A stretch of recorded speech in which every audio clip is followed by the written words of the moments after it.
Hello दोस्तों, Renu study 99 के YouTube channel पे आप सभी का स्वागत है। दोस्तों, कैसे हो आप सभी? आशा करती हूँ कि आप सभी अच्छे ही होंगे। काफ़ी दिनों से मैंने एक भी प्रश्नोत्तरी की वीडियो नहीं बनाई है, किन्हीं कारणों से नहीं बन पाई थी, जो कि मैं अब फिर से बनाने लगी हूँ। तो अब मैं कोशिश करूँगी कि मैं व्याकरण के सभी इम्पॉर्टेंट प्रश्नोत्तरी को आप सभी के समझ ला सकूं। और मैंने आज की वीडियो में वर्णिक छंद का जो टॉपिक रह गया था उसकी वीडियो मैंने बनाई है, और इससे वर्णिक छंद के से आने वाले सभी मोस्ट इम्पॉर्टेंट क्वेश्चन आंसर को मैंने इसमें पूर्ण किया है। तो आप सभी बने रहिए आपके अपने यूट्यूब चैनल रेनू स्टडी 99 पर। तो चलिए इसी के साथ शुरू करते हैं आज की वीडियो और देख लेते हैं वर्णिक छंद की महत्वपूर्ण प्रश्नोत्तरी को। प्रश्न नंबर 1 है, वर्णिक छंद की क्या परिभाषा है? तो इसकी परिभाषा है, जिस काव्य पंक्ति में वर्णों की संख्या का ध्यान रखकर शब्द योजना की जाती है उस काव्य पंक्ति को वर्णिक छंद कहते हैं। यानी कि जिस काव्य पंक्ति में वर्णों की संख्या, यानी कि जैसे हम लोग मात्राओं को नहीं, इसमें वर्ण को काउंट करेंगे। वर्णिक छंद में, मात्रिक छंद में क्या होता था कि मात्राओं को गणना की जाती थी और इस तरह से सब वर्णों को ध्यान रखकर शब्द योजना की जाती थी। और वर्णिक छंद में क्या होता है कि वर्णों की संख्या को ध्यान रखकर शब्द योजना की जाती है, उस काव्य पंक्ति को वर्णिक छंद कहते हैं। आगे हम देख लेते हैं अगला प्रश्न, वर्णिक छंद का वर्गीकरण कितने आधार पर किया जाता है? तो उत्तर है, वर्णिक छंद का वर्गीकरण मुख्यतः 4 आधारों पे किया जा सकता है। नंबर 1 है चरणों में वर्णों की संख्या के आधार पर। नंबर 2 है एक पंक्ति में वर्णों की संख्या के आधार पर। नंबर 3 है गणों के क्रम के आधार पर। और नंबर 4 है तुक के आधार पर। इन 4 आधारों पर हम वर्णिक छंद का वर्गीकरण कर सकते हैं। यानी कि चरणों में वर्णों की संख्या के आधार पर, जो प्रत्येक चरण में जितने भी वर्ण आए होंगे उनकी संख्या को काउंट करके हम वर्णिक छंद का वर्गीकरण कर सकते हैं। और दूसरा है एक पंक्ति में वर्णों की संख्या के आधार पर, वही एक पंक्ति में जितने भी वर्ण होंगे उनकी संख्या के आधार पर। फिर गणों के क्रम, जो जैसे कि यह माता राजभान सलगा के सूत्र से जो गण आते हैं, यगड़ सगड़ रगड़ और तगड़ जगड़, ये सभी गणों के क्रम को किस वर्णिक छंद में कौन सा गण है उस गणों के क्रम के आधार पर हम वर्गीकरण करते हैं, और उसके तुक के आधार पर भी हम कर सकते हैं। तो आगे हम देखेंगे कि किस प्रकार से वर्णिक छंद का और भी उदाहरण में देखने को मिलता है। आगे चलते हैं। चरणों में वर्णों की संख्या के आधार पर वर्णिक छंद कौन कौन से होते हैं? देखिए दोस्तों, यहाँ पे हम इसी के बारे में चर्चा जो कर रहे थे हम कि चरणों में वर्णों की संख्या के आधार पर। तो यहाँ पे ये प्रश्न है, चरणों में वर्णों की संख्या के आधार पर वर्णिक छंद कौन कौन से होते हैं? तो जो चरणों में वर्णों की संख्या के आधार पर वर्णिक छंद होते हैं वो ये सभी हैं। चरणों में वर्णों की संख्या के आधार पर 3 प्रकार के वर्णिक छंद होते हैं। कौन कौन से होते हैं जरा हम देख लेते हैं। नंबर 1 है समवर्णिक छंद, नंबर 2 है सम अर्ध समवर्णिक छंद, और नंबर 3 है विषम वर्णिक छंद। ये सभी चरणों में वर्णों की संख्या के आधार पर वर्णिक छंद होते हैं। प्रश्न संख्या 4 हम देख रहे हैं, समवर्णिक छंद की क्या पहचान होती है? तो उत्तर है, वह वर्णिक छंद जिसके सभी चरणों में वर्णों की संख्या एक समान रहती है उसे समवर्णिक छंद कहते हैं। वह वर्णिक छंद जिसके सभी चरणों में वर्णों की संख्या क्या होती है? समान होती है, उसे वर्णिक छंद कहते हैं। अगला क्वेश्चन हम देख लेते हैं। प्रश्न संख्या 5 है, कौन कौन से छंद समवर्णिक छंद होते हैं?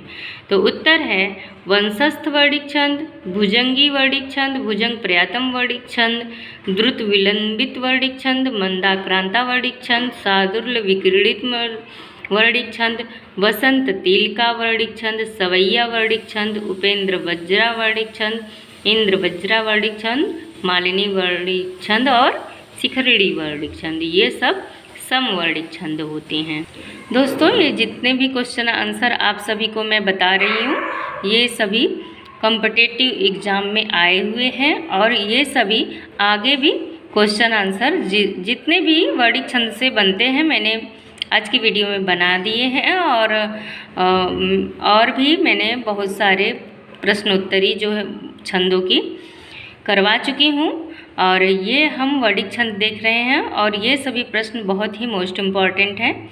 अगर बार बार आप इस वीडियो को देखेंगे तो आप लोग को ये याद हो जाएगा और आप आने वाले किसी भी एग्ज़ाम में हिंदी से और छंद से आने वाले प्रश्नों को आराम से कर लेंगे। अगला प्रश्न हम देख लेते हैं। प्रश्न संख्या 6 है, अर्धसम वर्णिक छंद की क्या पहचान है? उत्तर है, वह वर्णिक छंद जिसके सम एवं विषम चरणों में वर्णों की संख्या अलग अलग होती है उसे अर्धसम वर्णिक छंद कहते हैं।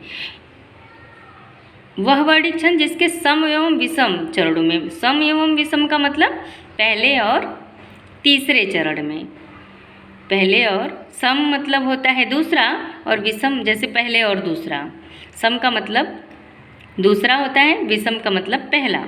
तो पहले और दूसरे चरणों में वर्णों की संख्या अलग अलग होगी। उसी प्रकार से तीसरे और चौथे चरण में, चौथा चरण सम चरण रहेगा और तीसरा चरण विषम चरण होगा और उसमें वर्णों की संख्या अलग अलग होगी। उसको हम क्या बोलेंगे? अर्धसम वर्णिक छंद। अब हम प्रश्न संख्या 7 देख रहे हैं। अर्धसम वर्णिक छंद कौन कौन से होते हैं? तो उत्तर है, मनहरण कवित्य, देवघनाक्षरी कवित्य, यह क्या होते हैं? अर्धसम वर्णिक छंद होते हैं।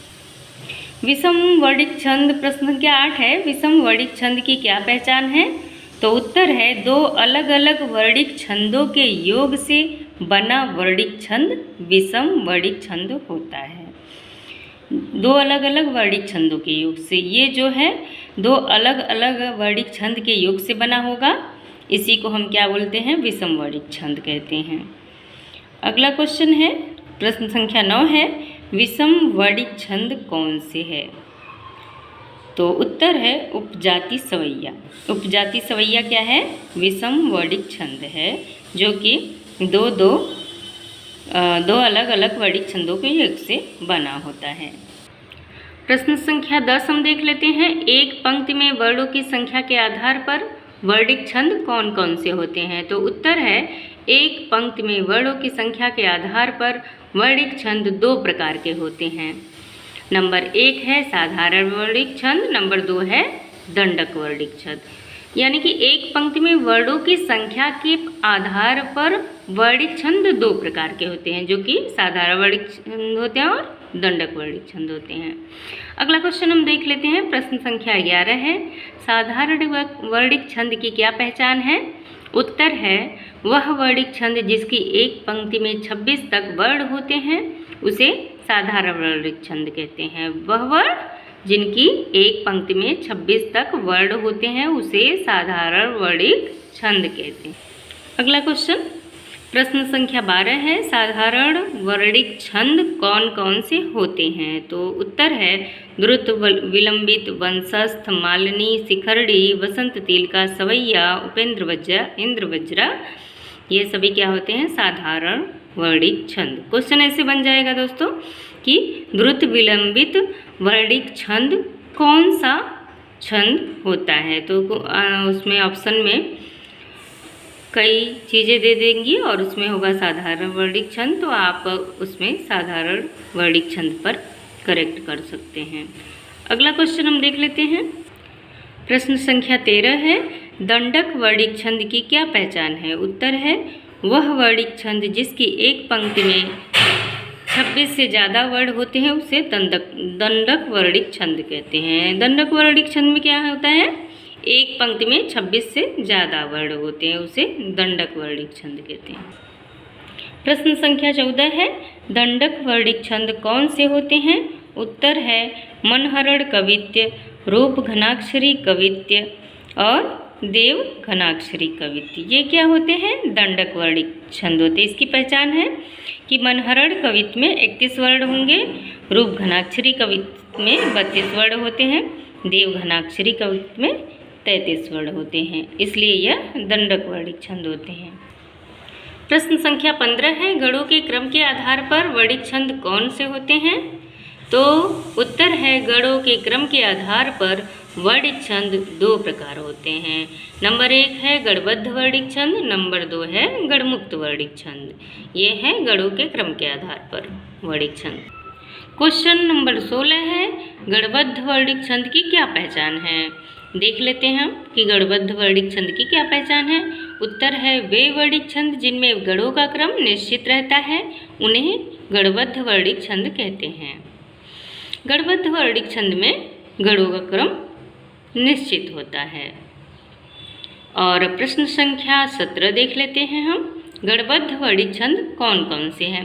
देखिए दोस्तों, मैंने जितने भी प्रश्न करवाए हैं उसके लगभग सभी क्वेश्चन को मैं पूरा करवा दी हूँ और इसमें जितने भी प्रश्न बन सकते हैं मैंने उसको बनाया है और एकदम सुव्यवस्थित ढंग से इसमें इसका वर्णन किया है।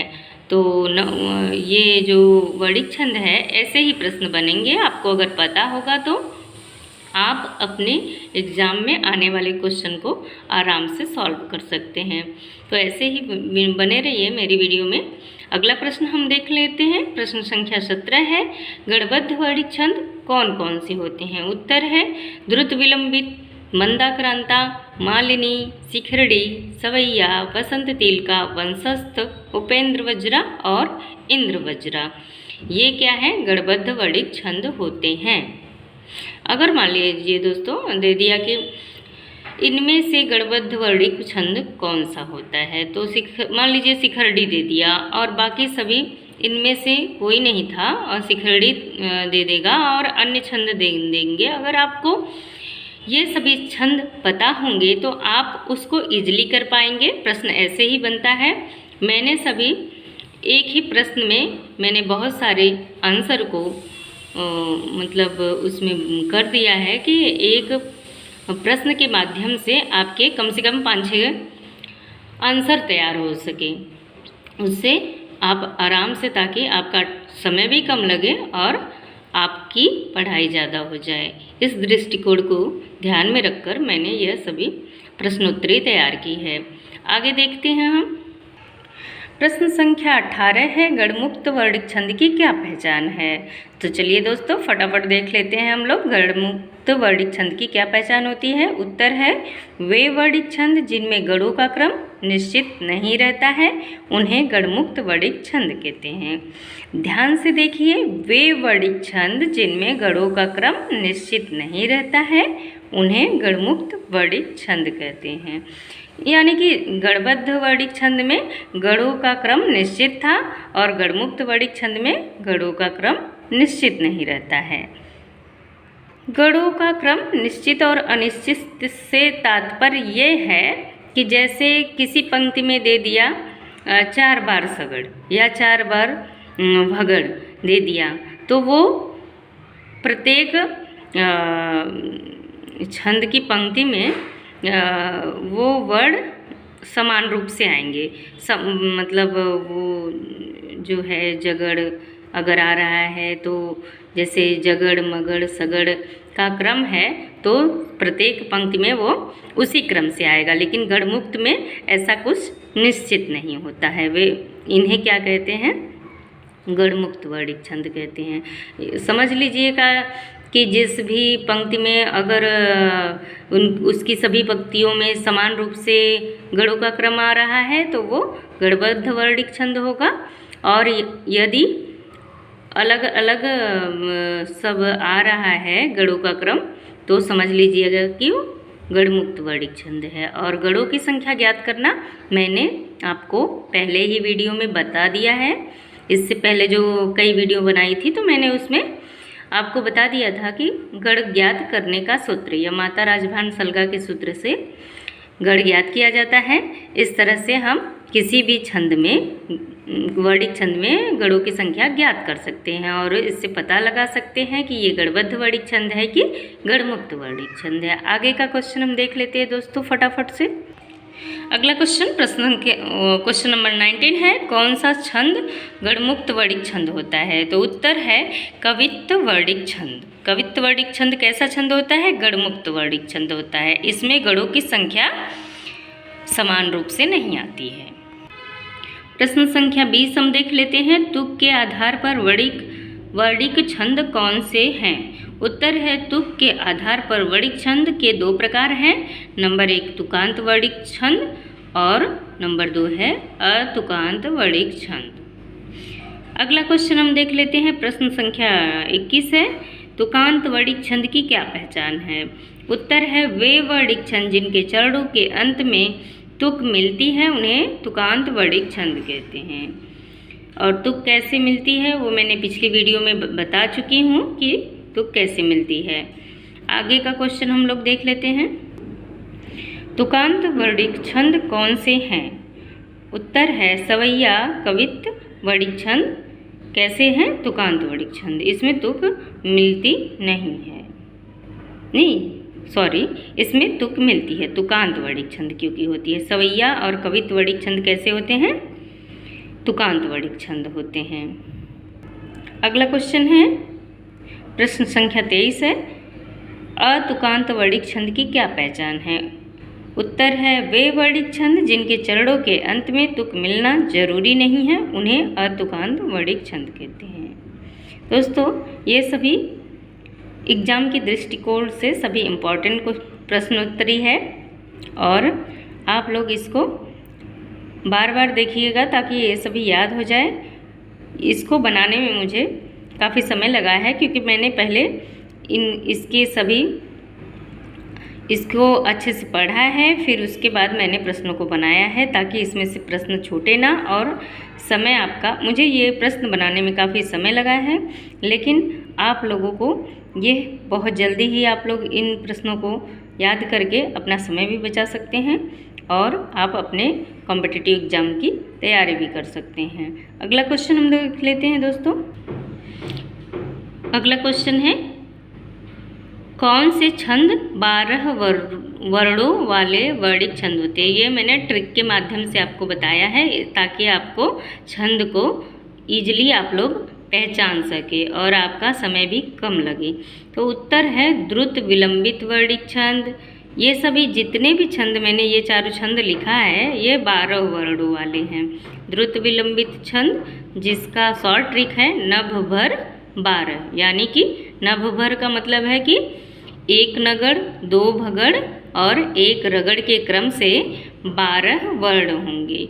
वो कौन सा वर्णिक छंद होगा? द्रुत विलंबित वर्णिक छंद होगा। देखिए दोस्तों, सब में समानता क्या है कि ये 12 वर्ण होंगे, लेकिन इसमें क्या है, जो गणों का क्रम है वह अलग है। इससे हम पता लगा लेंगे कि कभी कभी एग्जाम में क्या होता है कि हम लोगों ने 12 वर्ण काउंट कर लिए और हमने मान लीजिए वंशस्थ पे लगा लिया या तो द्रुत विलंबित पे मार दिया। ऐसा कुछ नहीं, उसको ध्यान देना है कि वर्णों की संख्या भी कितनी है और उसमें वर्णों का क्रम क्या है। अगर वर्णों का क्रम और संख्या दोनों आपको याद रहेगा तो आप लोग आराम से मतलब आप लोग क्वेश्चन को सही तरीके से कर पाएंगे। नहीं तो आप लोग जल्दबाजी में क्वेश्चन को गलत कर देंगे और बोलेंगे बाद में कि मैंने तो सही किया था और मेरा नंबर कट क्यों रहा है। इसलिए आप लोग छोटी चीज़ों पर ध्यान मत दीजिए, उसकी पूरी चीज़ों को समझा करिए, उसके बाद ही आप उसको डिसाइड किया करिए कि मेरा मतलब क्वेश्चन आंसर जो तैयार भी है कि मैं थोड़ा सा याद करके सोच रहा हूँ कि मुझे सारे नंबर मेरे कलेक्ट हो जाए। ऐसा कुछ नहीं होता, आपको पूरी पढ़ाई करनी पड़ती है। तो आगे हम चलते हैं। पहला हम लोग देख लिए कि द्रुत विलंबित वर्णिक छंद 12 वर्णों वाला होता है और इसमें 1 नगड़ 2 भगड़ नभ भर। नभ भर का मतलब होता है नगड़ भगड़ भगड़ रगड़। इसके क्रम से 12 मात्राएं होंगी। और वंशस्थ वर्णिक छंद में क्या होगा? जतजर 12। मैंने जतजर 12 लिखा है। जतजर का मतलब होता है ज से जगड़, त से तगड़, ज से जगड़ और र से रगड़।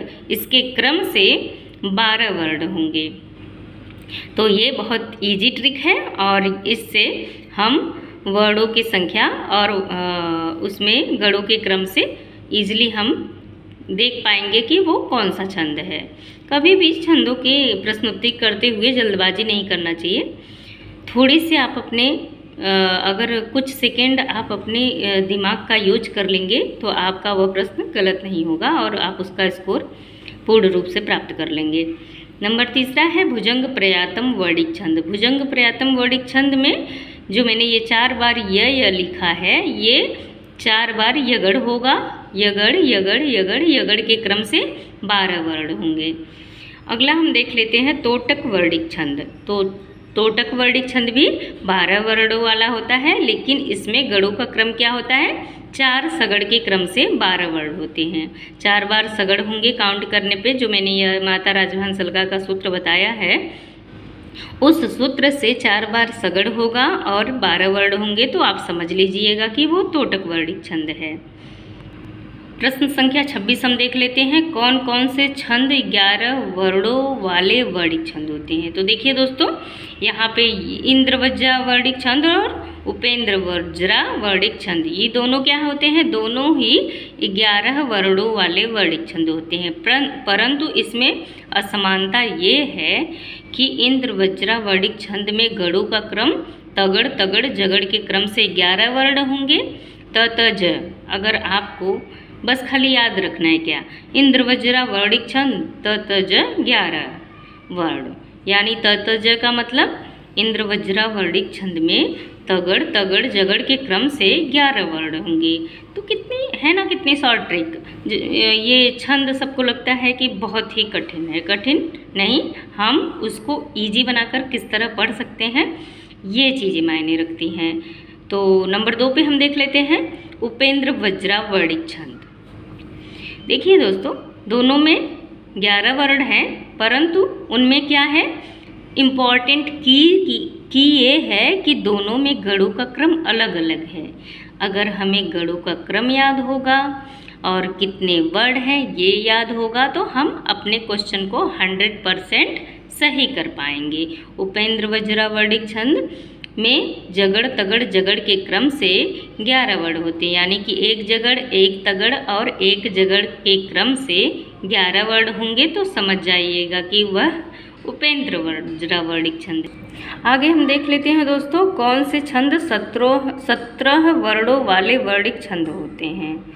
तो शिखरड़ी वर्णिक छंद 17 वर्णों वाले वर्णिक छंद है और मंदाक्रांता वर्णिक छंद भी 17 वर्णों वाले छंद होते हैं। तो हम लोग देखेंगे कैसे। इसका भी है यमन सभ लघु 17 वर्ण। यमन सभ लघु का मतलब यगड़ मगड़ नगड़ सगड़ भगड़ और एक लघु, ल का मतलब एक लघु और दूसरा गु है जो लघु लिखा है, एक लघु और एक गुरु के क्रम से 17 वर्ण होंगे। शिखरड़ी वर्णिक छंद में क्या होगा, एक यगड़ एक मगड़ एक नगड़, एक यगड़ एक भगड़ एक नगड़ एक सगड़ और एक भगड़ के क्रम से एक अंतिम में क्या होगा, एक लघु होगा एक गुरु होगा, उसी के क्रम से 17 वर्ण होंगे, वो शिखरड़ी वर्णिक छंद होगा। अगला हम देख लेते हैं मंदाक्रांता वर्णिक छंद। मंदाक्रांता वर्णिक छंद में म भन तत गुरु गुरु, म भन तत गुरु गुरु 17 वर्ण। म भन तत गुरु मैंने इसलिए ऐसा लिखा है कि ये शॉर्ट में लिख दूं ताकि आपको बस इतना ही याद करना है, बाकी आप तो समझदार हो ही। म का मतलब मगड़, भ का मतलब भगड़, न का मतलब नगड़ और तत। जैसे दोस्तों मैंने इसमें तत 2 बार लिखा है क्योंकि उसमें तगड़ तगड़ 2 बार आएगा क्रम से, और गुरु गुरु इसलिए लिखा है कि 2 गुरु होंगे। तो मैंने शॉर्ट फॉर्म में लिखने के लिए ऐसा किया है। मंदाक्रांता वर्णिक छंद को ऐसे याद रखना है कि मंदाक्रांता वर्णिक छंद म भन तत गुरु गुरु 17 वर्ण, म भन तत गुरु गुरु 17 वर्ण मंदाक्रांता वर्णिक छंद। मभन तत गुरु गुरु ऐसे याद रखने से याद हो जाएगा कि म का मतलब मगड़ होगा, भ का मतलब भगड़ होगा, न का मतलब नगड़ होगा, त का मतलब तगड़ और फिर त का मतलब तगड़ और गुरु गुरु का मतलब दो गुरु के क्रम से 17 गणों का क्रम होगा इस तरह से और 17 वर्ण होंगे, वो क्या हो जाएंगे? मंदाक्रांता वर्णिक छंद हो जाएंगे। आगे हम देख लेते हैं प्रश्न संख्या 28 है, बसंत तिलका में कितने वर्ण होते हैं? तो उत्तर है बसंत तिलका वर्णिक छंद में 14 वर्ण होते हैं। बसंत तिलका, इसकी ट्रिक क्या है? ट्रिक है बसंत तिलका तब जज 14, तब जज 14 का मतलब जैसा मैं बता चुकी हूँ, त का मतलब तगड़, भ का मतलब भगड़, ज का मतलब जगड़, जैसे फिर जैसे जगड़ के क्रम से, गणों के क्रम से 14 वर्ण होंगे, वो बसंत तिलका वर्णिक छंद होंगे। दोस्तों इसमें मैंने वर्णिक छंद के जितने भी इम्पॉर्टेंट क्वेश्चन हैं उसकी प्रश्नोत्तरी मैं करवा दे रही हूँ ताकि आपको और कहीं से ढूंढने की ज़रूरत ना पड़े। मैंने अपनी पूरी कोशिश की है, जितने भी इनसे प्रश्न बन सकते हैं मैंने अपनी तरफ से बना दिए हैं। हो सकता है एक दो क्वेश्चन ऐसे हो जो छूट जाए, बाकी मुझे नहीं लगता कि इससे बाहर कुछ आ सकता है।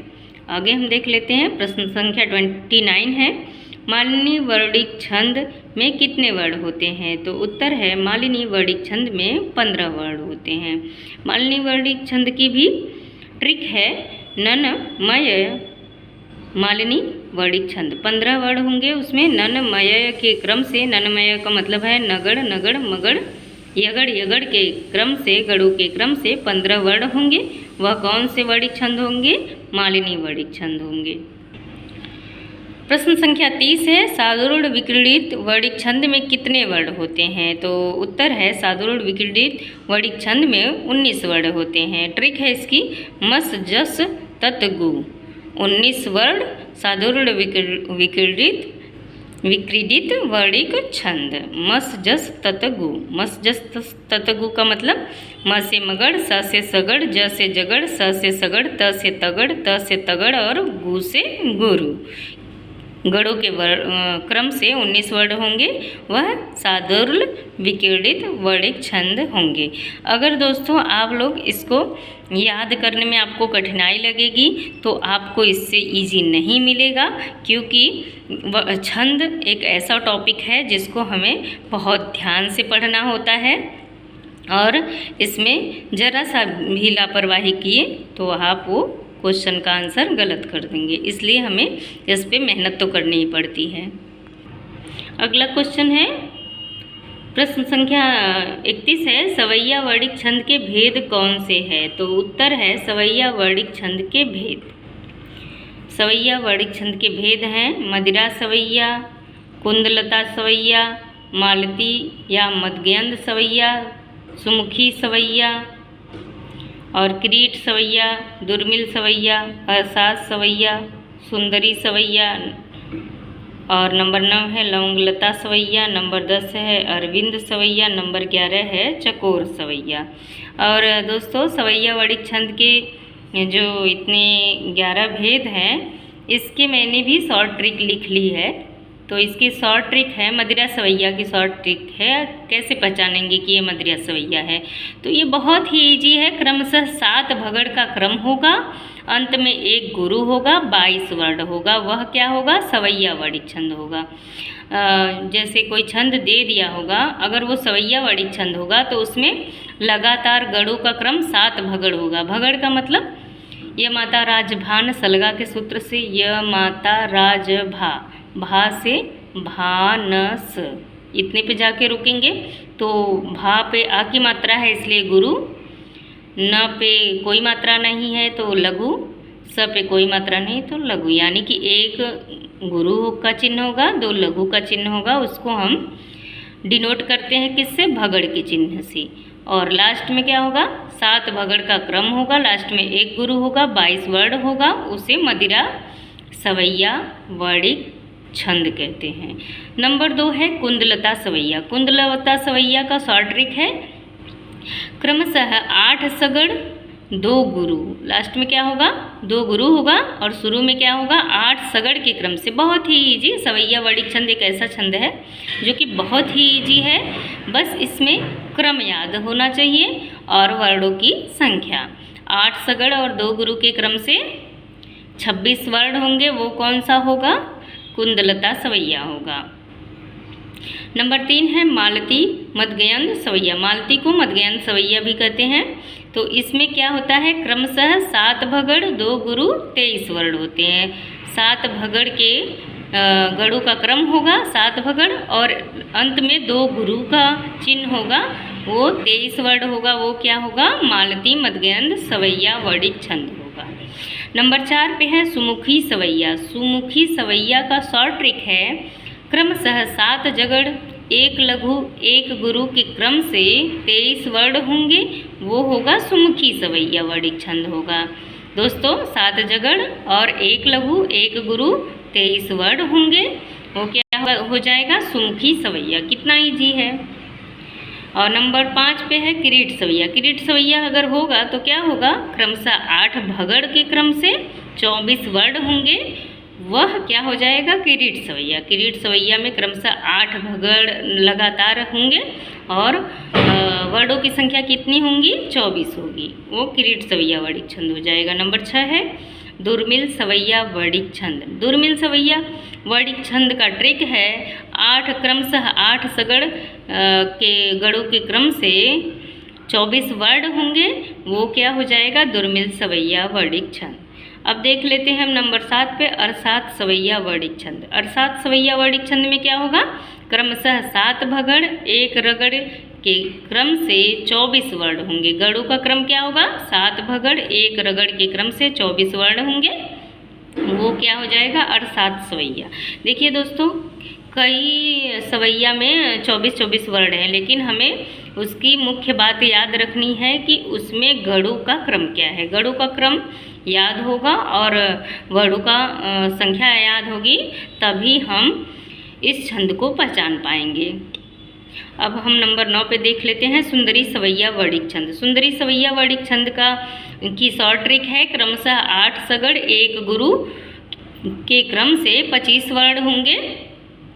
अगर वर्णों की संख्या को काउंट करेंगे तो उसमें 25 वर्ण होंगे और गढ़ों की संख्या को ज्ञात करेंगे तो 8 सगड़ क्रमशः होंगे, मतलब लगातार होंगे 8 सगड़ और लास्ट में क्या होगा 1 गुरु होगा, 25 वर्ण होंगे, तो वो क्या हो जाएगा सुंदरी सवैया वर्णिक छंद हो जाएगा। नंबर 9 देख लेते हैं हम लौंगलता सवैया। लौंगलता सवैया में क्रमशः 8 जगड़ 1 लघु और 25 वर्ण। उसमें गढ़ों का क्रम क्या होगा लगातार 8 जगड़ होगा, अंत में 1 लघु की मात्रा होगी, उसमें 25 वर्ण होंगे, वो क्या हो जाएगा लौंगलता सवैया हो जाएगा। नंबर 10 है अरविंद सवैया वर्णिक छंद। अरविंद सवैया वर्णिक छंद में क्रमशः 8 क्रमशः का मतलब होता है कि लगातार 8 सगड़ 1 लघु और 25 वर्ण होंगे, वो क्या हो जाएगा अरविंद सवैया वर्णिक छंद हो जाएगा। 11 पे हम देख लेते हैं चकोर सवैया। चकोर सवैया में क्या होगा चकोर सवैया में क्रमशः 7 भगड़ 1 गुरु 1 लघु के क्रम से 23 वर्ण होंगे, वो कौन सा हो जाएगा चकोर सवैया वर्णिक छंद। प्रश्न संख्या 32 है कौन सा सवैया वर्णिक छंद 22 वर्णों वाला होता है। तो मदिरा सवैया वर्णिक छंद 22 वर्णों वाला होता है। मदिरा सवैया वर्णिक छंद 22 वर्णों वाला होता है। कभी कभी वर्णों की संख्या पूछ लेता है तो कभी कभी छंद दे देगा और उसमें पूछ लेता है कि छंद कौन सा है। और कौन सा सवैया वर्णिक छंद 26 वर्णों वाला होता है। तो कुंदलता सवैया वर्णिक छंद 26 वर्णों वाला होता है। प्रश्न संख्या 34 है कौन सा सवैया वर्णिक छंद 23 वर्णों वाला होता है। तो देखिए यहाँ पे मालती या मदगयंत दोनों एक ही सवैया का नाम है।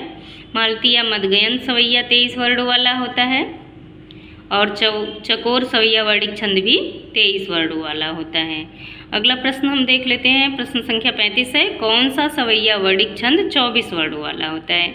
तो देखिए इसमें शामिल हैं किरीट सवैया, दुर्मिल सवैया तथा और 7 सवैया वर्णिक छंद 24 वर्णों वाले होते हैं।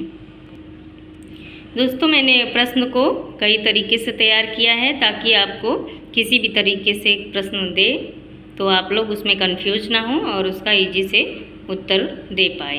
अगला प्रश्न है, प्रश्न संख्या 36 है, कौन कौन सा सवैया वर्णिक छंद 25 वर्णों वाला होता है? तो उत्तर है सुंदरी सवैया, लौंगलता सवैया तथा अरविंद सवैया वर्णिक छंद 25 वर्णों वाला होता है। प्रश्न संख्या 37 है, कवित्त छंद कितने भेद होते हैं? तो कवित्त छंद के 2 भेद होते हैं। नंबर 1 है मनहरण कवित्त, नंबर 2 है घनाक्षरी कवित्त। कभी कभी पूछ लेता है कि कवित्त छंद कौन से, इनमें से कवित्त छंद कौन सा होगा? तो 3 ऑप्शन दूसरा दे देगा। एक ऑप्शन में या तो मनहरण कवित्त दे देगा या तो घनाक्षरी कवित्त दे देगा। अगर हम पढ़े रहेंगे, हमको पता रहेगा तो हम उसका उत्तर आसानी से दे पाएंगे। अगला क्वेश्चन है 38, मनहरण कवित्त की क्या पहचान है? तो उत्तर है मनहरण कवित्त अर्धसम, दंडक, गढ़मुक्त वर्णिक छंद होता है। इसमें 8 चरण होते हैं तथा सम चरणों में 16-16 तथा विषम चरणों में 15-15 वर्ण होते हैं। तुक सम चरणों के अंत में मिलती है। यह क्या है? मनहरण कवित्त की पहचान है। प्रश्न संख्या 39 है, घनाक्षरी कवित्त के कितने भेद होते हैं? तो उत्तर है घनाक्षरी कवित्त के 2 भेद होते हैं। नंबर 1 है रूप घनाक्षरी और नंबर 2 है देव घनाक्षरी कवित्त। और प्रश्न संख्या 40 है, रूप घनाक्षरी कवित्त वर्णिक छंद की क्या पहचान है? तो उत्तर है रूप घनाक्षरी कवित्त वर्णिक छंद सम, दंडक, गढ़मुक्त, तुकांत वर्णिक छंद होता है। रूप घनाक्षरी कवित्त वर्णिक छंद सम होता है, दंडक होता है, गढ़मुक्त होता है, तुकांत वर्णिक छंद होता है। इसमें 8 चरण होते हैं। इसके प्रत्येक चरण में 16-16 वर्ण होते हैं। प्रश्न संख्या 41 है, देव घनाक्षरी कवित्त वर्णिक छंद की क्या पहचान है? तो देव घनाक्षरी कवित्त वर्णिक छंद अर्धसम, दंडक, गढ़मुक्त, तुकांत वर्णिक छंद होता है। इसमें 8 चरण होते हैं। इसके विषम चरणों में 16-16 तथा सम चरणों में 17-17 वर्ण होते हैं। सम चरणों के अंत में नगढ़ आना अनिवार्य है और तुक सम चरणों के अंत में मिलती है। देव घनाक्षरी कवित्त और छंद अर्धसम, दंडक, गढ़मुक्त, तुकांत वर्णिक छंद होता है। इसमें 8 चरण होते हैं। इसके विषम चरणों में 16-16 तथा सम चरणों में 17-17 वर्ण होते हैं। प्रश्न संख्या 42 है, कौन कौन से वर्णिक छंद सम, साधारण तथा गढ़बद्ध वर्णिक छंद होते हैं? तो उत्तर है वंशस्थ, इंद्रवज्रा, उपेंद्र वज्रा, भुजंग प्रयातम, वसंत तिलका, मालिनी, शिखिरणी, मंदाक्रांता तथा सादुर्ण विक्रीडित वर्णिक छंद सम, साधारण तथा गढ़बद्ध वर्णिक छंद होते हैं। प्रश्न संख्या 43 है, कौन कौन सा छंद सम, साधारण, गढ़बद्ध, तुकांत वर्णिक छंद होता है? तो द्रुत विलंबित सवैया, मदिरा सवैया, मालती मध्यंद सवैया, किरीट सवैया, अरसात सवैया, सुमुखी सवैया, सुंदरी सवैया, चकोर सवैया, लवंगलता सवैया, कुंदलता सुख सवैया, कुंदलता को सुख सवैया भी कहते हैं। अरविंद सवैया छंद सम, साधारण, गढ़बद्ध, तुकांत वर्णिक छंद होते हैं। प्रश्न संख्या 44 है, कौन सा छंद अर्धसम, दंडक, गढ़मुक्त तथा तुकांत वर्णिक छंद होता है? तो मनहरण कवित्त देव घनाक्षरी छंद अर्धसम, दंडक, गढ़मुक्त, तुकांत वर्णिक छंद होता है। आखिरी आज की वीडियो का ये आखिरी प्रश्न था और इसमें नोट में देख लीजिए, लिखा है रूप घनाक्षरी कवित्त छंद सम, दंडक, गढ़मुक्त, तुकांत वर्णिक छंद होता है। तो आज की वीडियो में इतना ही। आशा करती हूँ दोस्तों आप सभी को आज की वीडियो बहुत पसंद आई होगी। इसमें मैंने वर्णिक छंद से जितने भी क्वेश्चन आंसर बन सकते हैं मैंने पूरी कोशिश की है इसको पूर्ण करने की। तो अगली वीडियो को देखने के लिए please subscribe to my channel and press the bell icon और please like, share and subscribe to my channel Renu study 99। इसी के साथ आप सभी का धन्यवाद।